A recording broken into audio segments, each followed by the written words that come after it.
नमस्कार, आप देख रहे हैं न्यूज फ्लैश। एक बार फिर हाजिर हैं हम न्यूज रूम में कुछ करंट मुद्दे लेकर। मैं हूं आपके साथ नीतू शर्मा। मेरे साथ है हमारे सहयोगी दुर्गेश जी, जो आज हमें करंट मुद्दों को लेकर विस्तार से बताएंगे। सर, आज का सबसे अहम मुद्दा जो है कि कांग्रेस जो है वोट मार्च कर रही है, रैली निकाल रही है, लगातार भाजपा सरकार को निशाने पे ले रही है कि गलत मतदाताओं के पते वोटर लिस्ट में जोड़े गए हैं, गलत नाम जोड़े गए हैं। तो क्या है ये भी एक कोई हथकंडा है? जैसे जैसे चुनावों को लेकर के कुछ ना कुछ एक प्लॉट तैयार किया जा रहा है, तो इस बार टारगेट कांग्रेस ने टारगेट कर रखा है चुनाव आयोग को और भाजपा दोनों को। तो क्या आपकी राय है इस मामले में? देखिए, वोट चोरी का मुद्दा जो है वो राहुल गांधी ने अभी पिछले कुछ दिनों से कह रहे थे कि मेरे पास एटम बम है और मैं जैसे ही उसको फोड़ूंगा तो पूरा का पूरा जो चुनाव आयोग है वो नेस्ते नाबूद हो जाएगा। उसके बाद उन्होंने एक पूरा प्रेजेंटेशन दिया, बाकायदा पीपीटी में सारी चीज़ों को उन्होंने समझाने की कोशिश करके किस तरीके से वोट चोरी की जा रहे हैं। अब बात आती है कि क्या ये सही है या गलत है। तो इसको लेकर अब चुनाव आयोग को भी जो है उन्होंने नोटिस ज़रूर सर्व किया है। जो उनकी धाराएं हैं उसको लेकर उन्होंने कहा है कि उनको एक शपथ पत्र देना चाहिए और उसके बाद असली और क्या गलत है और क्या सही है इसकी जो है वो जांच हो जाएगी और उसके बाद अगर वो गलत साबित होते तो उनको उसके लिए जो है वो पनिशमेंट भी दिया जा सकता है। लेकिन राहुल गांधी कह रहे हैं कि साहब अगर ऐसी बात है तो आप साफ आके कहिए ना कि ये बात गलत है।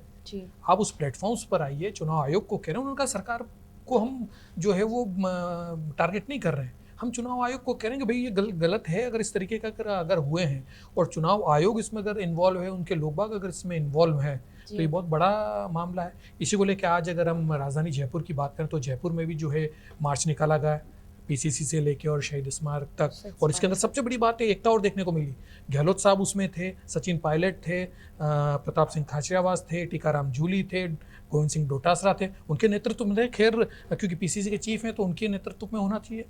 उन्होंने साफ तौर पर कहा है, जो आज सचिन पायलट हो, चाहे गोविंद सिंह डोटासरा हो, चाहे गहलोत हो और चाहे टीकाराम जूली हो, उन लोगों ने साफ कहा है कि हम जो है बात कर रहे हैं चुनाव आयोग की, सरकार को हम नहीं कर रहे। लेकिन अगर ये चुनाव आयोग ने इस तरीके की स्थितियां करी और अगर ये गलत सारी चीज़ें हुई तो उसमें कर्नाटका का जो उन्होंने हवाला दिया है, उन्होंने क्या है कि उनको जो सीटें केवल 9 मिली, अगर 25 मिल जाती और अगर और भी जगहों पर अगर ऐसी स्थिति होती तो बीजेपी सरकार ही नहीं बना सकती थी।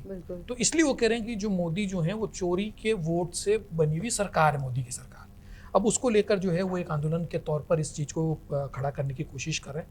उधर से अगर हम सरकार की बात करें तो सरकार भी हमलावर है, बीजेपी हमलावर है। बीजेपी के जो आईटी सेल के जो मुखिया हैं अमित मालवीय, उन्होंने सोनिया गांधी का मामला उठा लिया। आज बहुत बड़ा खुलासा उन्होंने बिल्कुल किया। उन्होंने कहा कि साहब 1980 में उनका वोटर आईडी कार्ड बन गया जी, और 1983 में उन्होंने नागरिकता ली भारत की। तो नागरिकता लेने के बाद बनना चाहिए था वोटर आईडी कार्ड, लेकिन वो उससे पहले ही बन गया। 1982 के अंदर उसको लेकर विरोध जरूर हुआ था और उसके बाद उनका नाम उसमें से हटा दिया गया था, लेकिन 83 में फिर वापस उनका नाम जोड़ा गया। तो उसको लेकर आज उन्होंने भी ट्वीट किए, उन्होंने भी जो है आज मीडिया में इस तरीके की बात सामने करी। तो कुल मिला के ये वोट की जो चोरी की बात है और वोट को लेकर और चुनाव आयोग के ऊपर जो एक क्वेश्चन मार्क खड़ा हुआ है उसकी विश्वसनीयता को लेकर, उसके ऊपर जो है सत्ता पक्ष और विपक्ष दोनों जो है आमने सामने। अब क्या है, अब तो चुनाव आयोग को इस बारे में जो है जनता को विश्वास में लेना चाहिए कि क्या अगर वो गलत है तो उसको बताना चाहिए कि साहब ये गलत है, तो इस तरीके से ये चीज़ें हैं। और वही चीज़ अगर देखें, अब वो वोटर जो गलत हो गए, जो माइग्रेट कर गए हैं इस तरीके से, बिहार में अगर उनको हटा दिया गया है तो उसको भी मुद्दा बनाती है विपक्ष। और इधर से कर्नाटक की बात करती है कि साहब ऐसे ऐसे वोटर जो है उनको जोड़ दिया गया। भाई कहीं कर भी जुड़े हों वोटर, अगर दो जगह अगर नाम है, दो वोटर आईडी बने हुए हैं तो उसके ऊपर सवालिया निशान तो खड़ा होता है। और अगर उसकी जो वेरिफिकेशन होता है चुनाव आयोग का और उसमें अगर इस तरीके की बातें होती है तो उसमें बिल्कुल हटाया जाना चाहिए।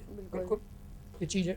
सर, ये जो पुनरीक्षण मतदाता पुनरीक्षण जो अभियान है, इस कड़ी में कई सारे खुलासे हो रहे हैं और कहीं ना कहीं चुनाव आयोग को भी टारगेट किया जा रहा है। लेकिन आगे बात करते हैं सुप्रीम कोर्ट के फैसले। जो अभी सुप्रीम कोर्ट जो फैसले ले रही है वो सुर्खियों में है सर, जैसे कि चाहे फिर वो आवारा कुत्तों का जो फैसला है उसको लेकर भी विरोध देखा गया। लेकिन अभी जो एक और अहम फैसला सुप्रीम कोर्ट ने लिया है कि जो कैदी हैं जिनकी सजा पूरी हो चुकी है उनको रिहा करने के बारे में सुप्रीम कोर्ट ने आदेश दिए हैं। तो लेकिन उसका एक अलग पहलू और भी आता है कि ठीक है वो उनको रिहा करा जाना चाहिए, लेकिन कई बार ऐसा होता है कि कैदी सजाएं ज़्यादा काट रहे हैं, कोई इनमें व्यवस्था की खामियां देखी जाए, एक कानून व्यवस्था पर कहीं ना कहीं सवाल खड़ा करता है। बिल्कुल, देखिए क्या होता है कि जनरली इस तरीके की चीज़ें हैं, जेलों में कैपेसिटी से ज़्यादा कैदियों को रखा गया है। जी। उनको जो वाकई जो जेल मैन्यूअल के तरह जो उनको मिलनी चाहिए सुविधाएं, वो उनको नहीं मिल पा रही है। कुछ कैदी तो ऐसे भी हैं जिनकी सज़ा पूरी हो गई, उसके बाद भी सालों तक वो है, क्योंकि होता ही है कि उनके परिवार के जो बाहर जो लोग हैं वो उनको या तो देखते नहीं है, या उनकी डेथ हो गई है, या कुछ इस तरीके के, तो उनकी पूरी ज़िंदगी जो है वो उसी में जेलों में निकल जाती है। तो सुप्रीम कोर्ट ने इसमें एक बहुत अच्छी पहल करी। उन्होंने कहा कि जिन कैदियों की सज़ा पूरी हो गई है उनके लिए कोई आपको और ज़्यादा उसमें करने की ज़रूरत नहीं है, उसको जितना जल्दी हो उनको रिहा किया जाना चाहिए।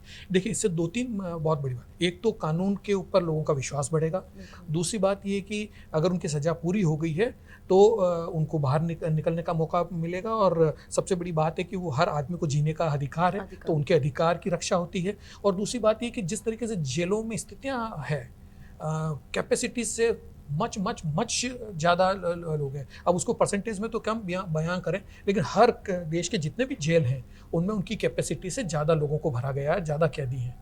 और वो कैदी ऐसे भी हैं जिनकी सजाएं पूरी हो गई है, जिनके मामले ख़त्म हो गए हैं, लेकिन केवल ये है कि कोई एक कागजी कार्रवाई जो है बाकी रह गई है, या उस बंदे का जो है वो कोई बाहर कोई आदमी नहीं है, या उसके पास कोई वकील नहीं है जो उसकी पैरवी कर सके, या उसके जो मामले हैं उसको उठा सके।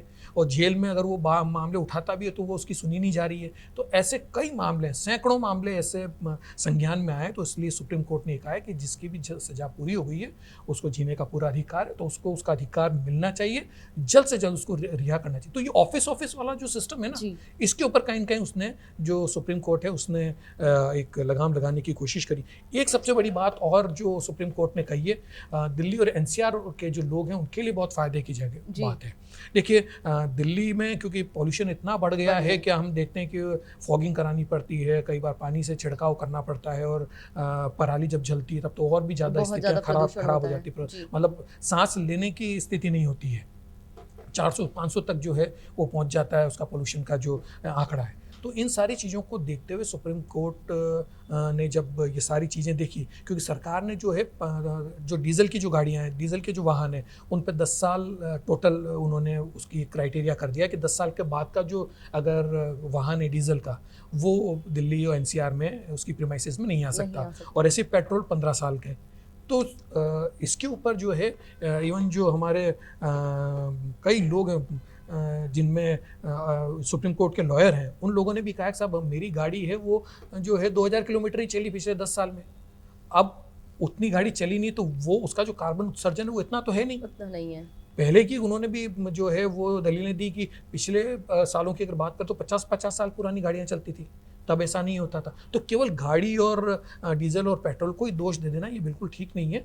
तो ऐसे में उन लोगों के जिनकी कैपेसिटी नहीं है दूसरी गाड़ी खरीदने की, या जो इस तरीके की स्थितियों में है, और जिनकी गाड़ियाँ जो है इतनी चली नहीं है, हाँ 1-2 लाख किलोमीटर अगर चल गई हो तो उन गाड़ियों को आप बिल्कुल, जो कमर्शियल व्हीकल्स हैं उनको आप, लेकिन जो जनरली एक आदमी जो दिल्ली का वासी है उसको अगर गाड़ी अगर उसकी 10-20 हज़ार किलोमीटर ही चली पिछले 10 सालों में, तो उसको जो है उस कैटेगरी में नहीं लेना चाहिए, ये बात है। तो यही जो है सुप्रीम कोर्ट ने कहा है, एक राहत दिए कि उनके ऊपर कार्रवाई नहीं की जानी चाहिए।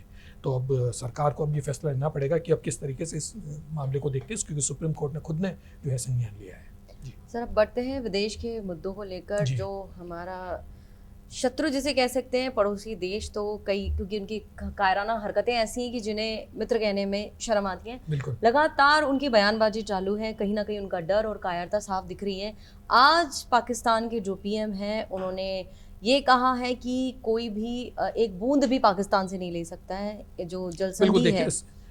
सिंधु जल संधि की आप बात कर रही हैं, बिल्कुल लगातार हम पिछले दिनों से देख रहे हैं। बिलावल भुट्टो ने भी जो है वो हमारे ऊपर निशाना साधा था। उसके बाद आसिर मुनीर की बात करें तो वो अमेरिका में बैठ के और हमें परमाणु हमले की धमकी दे रहे हैं। और अब उसी कड़ी में शहजाद शरीफ जो हैं उनके वहाँ के पीएम, वो कह रहे हैं साहब एक जो बूंद हमने, क्योंकि जब जैसे ही ऑपरेशन सिंदूर हमारा शुरू हुआ था हमने पानी रोक दिया था, तो अब वो कह रहे हैं कि जो ये पानी सिंधु जल समझौता हुआ था उसके तहत जो हमको पानी मिलना चाहिए, तो वो अगर एक बूंद भी अगर रोक दिया जाता है तो हम जो है वो ईंट से ईंट बजा देंगे और ऐसा उनको सबक सिखाएंगे इंडिया को कि वो ज़िंदगी भर याद रखेंगे। ये गीदड़ भपकियाँ हैं केवल, जी इसको अगर हम देखें तो केवल और केवल गीदड़ भपकियाँ हैं, कुछ भी नहीं है। केवल अमेरिका के गोद में बैठकर पाकिस्तान इस तरीके की भपकियां दे सकता है। हमने दिखा दिया उसको ऑपरेशन सिंदूर में कि किस तरीके से हम तेरे को नेस्ते नाबूद कर सकते हैं। वो हमारा एक भी इंटरसेप्ट नहीं कर पाया। हमारे जो ब्रह्मोस मिसाइलें गई और दूसरी मिसाइलें भी हमने जो दागी वो नहीं कर पाए। और उन्होंने जितने भी ड्रोन्स और जितने भी किए, चाहे वो अमेरिकन हों, चाहे वो चाइनीज़ हों और चाहे वो टर्की के हों, ये सारे जो ड्रोन्स उसने जब हम पे हमले किए, हमने सबको इंटरसेप्ट किया और सबको जो है वो नेस्ते नाबूद कर दिया। एक भी ड्रोन, एक भी हमारा इलाका वो हमको नहीं बता पाया कि आपको हमने कहीं पर डिस्ट्रॉय किया है या हमने वहाँ पर जीत हासिल करी है। हमने उनके सारे जो एयरबेसेस हैं जहाँ जहाँ हमने किया उसकी जो है वो सैटेलाइट इमेजेस हमने उसको दी है, वो एक भी नहीं दे पाया। तो ये कुल मिला के केवल गीदड़ भपकी अमेरिका की शेर चाल और उसके तहत ये किया जा रहा है। किसी भी तरीके से जो है वो अमेरिका चाहता है कि भारत को दबाकर और अपने हिसाब से उसको जो है वो चलाना चाह रहा है। अब वो इस तरीके से फंस गया है कि अब उसके पास न निकलने बन रहा है न उगलने बन रहा है। तो अब ऐसे में वो चाह रहा है कि पाकिस्तान को सामने रख के और इस तरीके की करे। और जब भारत जो है पाकिस्तान के इस मामलों से डर के और वो पाकिस्तान अमेरिका के पास जाए और फिर अमेरिका अपनी बात कर ले, अब वो भारत नहीं रह गया। अब भारत जो है वो ग्लोबल लीडर की तरफ जो है वो बढ़ रहा है, महाशक्ति की तरफ बढ़ रहा है। और आने वाले टाइम में ये अमेरिका खुद अपने पैरों पे कुल्हाड़ी मार रहा है अगर इस तरीके की स्थिति रही। अब सबसे बड़ी बात है, एक चीज़ और जो सामने आ रही है वो आ रही है यूएनएसआरसी की जो है बैठक है, संयुक्त राष्ट्र सुरक्षा परिषद की जो बैठक है वो सितंबर में होने वाली है। मोदी उसमें जाएंगे। तो माना यह जा रहा है कि उस टाइम ट्रंप जो है कोशिश करेंगे कि मोदी से मुलाकात हो, और मोदी भी चाहेंगे कि मुलाकात हो। जो एक तलखी आ गई दोनों देशों के बीच में, बड़ी गलबियाँ होती थी, मोदी और ट्रंप की बहुत दोस्ती के किस्से गढ़े जाते थे, वो उसमें तलखी आ गई है। तो अब उस तलखी को कैसे दूर किया जाए, तो अब सितंबर तक का हमको इंतज़ार करना पड़ेगा। मोदी जाएंगे वहाँ पर, तो अब क्या कुछ आगे की रणनीति रहती है, क्या विदेश नीति रहती है और हम किस तरीके से अपने आप को खड़ा करते हैं और बुलंदगी पर लाते हैं। अमेरिका की एक टेंशन हो रही है क्योंकि हम लगातार बात करें कि चाइना, भारत और रशिया ये तीनों पास में आ रहे हैं। अगर ये तीनों की तिगड़ी बन जाती तो अमेरिका के लिए बहुत बड़ा नुकसान हो सकता है। तो देखते हैं सितंबर में मोदी जी जो है उनके जाने का कार्यक्रम है अमेरिका, क्या कुछ रहता है। आज न्यूज़ रूम में जो करंट मुद्दे थे उनको विस्तार से समझाया हमारे सहयोगी दुर्गेश जी ने। ऐसे ही और कई सारे करंट मुद्दे लेकर फिर हाजिर होंगे हम न्यूज़ रूम में। नमस्कार।